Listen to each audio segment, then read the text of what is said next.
Guys, great to be here again.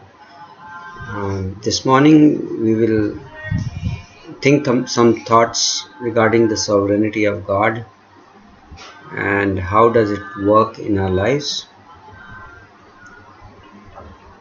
I would call this message the unleashed leash of God. Before I get into this subject, let's read some Bible verses. In Proverbs chapter 21, verse 1. It says, "The king's heart is in the hand of the Lord, as the rivers of water. He turns its whithersoever he will. Every way of a man is right in his own eyes, but the Lord ponders the hearts." Also, I want to read this verse from Psalm 32.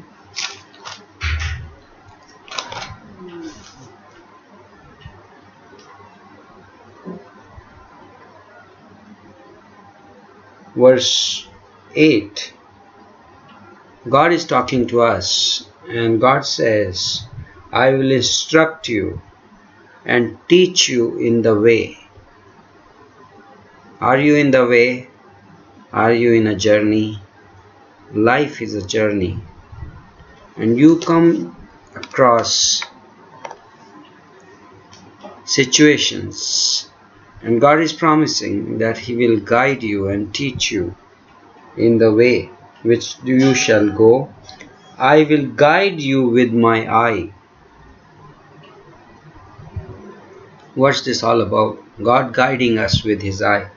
And then He says, "Be you not like as a horse or as a mule, which have no understanding, whose mouth must be held in with bit and bridle, lest they come near unto you."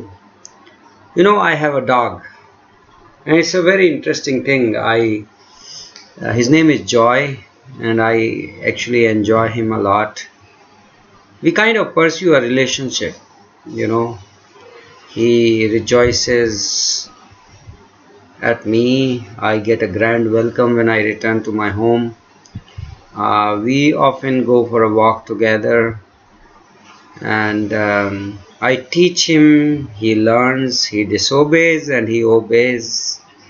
These are all the part of this relationship. And you know, when I go for the walk with him, I have a leash which I put around him, and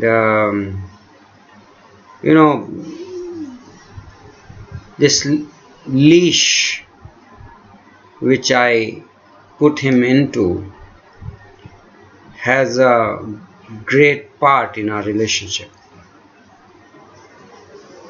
You know, there are times when he pulls on that leash and he wants to cross the boundaries with which that leash brings on him, and we are walking in the garden and he wants to taste things or run to people or run to other dogs, and then the leash comes in picture. And also there are times when I have also tried to just set him free from the leash and see how does he behave. But there are those times in that walk where I see there is the leash is on, the leash is on him, but somehow in our relationship our understanding is so great that even though there is a leash, but it appears as if there is none.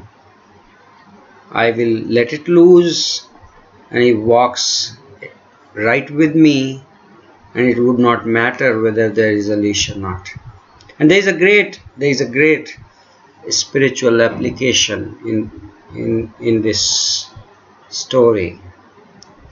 God's sovereignty is something amazing. When people talk about God's sovereignty, they only think in terms of God rules and God is powerful and God has authority, and that's great, that's how it is. But there is more to God's sovereignty. God's sovereignty is about God's goodness. He is a good God. If He allows things to happen, He has reasons for it, and often they are beyond our comprehension. But in those moments, we can choose to trust God. We can know that He is our Heavenly Father, and He cannot do anything which is outside His goodness towards us. And we can, like Job, he went through a lot.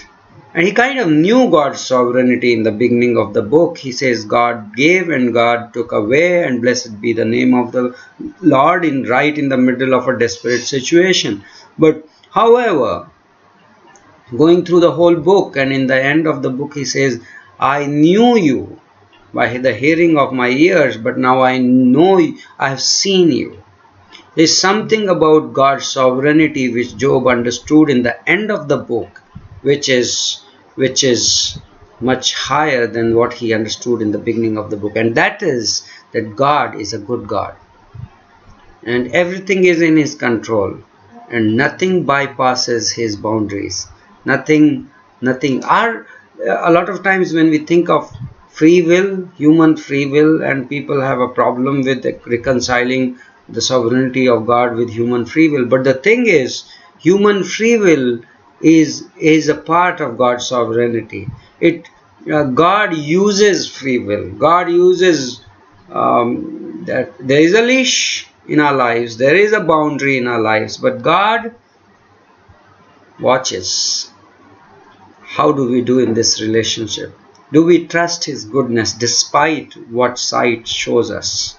Wherever you are today, whatever your situation be, remember this. Bible tells us that all things work together for good. All things are for your sakes. You are not outside the plan of God. You are right there, right in the middle. And God guides us through His eyes, not with a bit or bridle. Have a great day. God bless you. We'll see you tomorrow.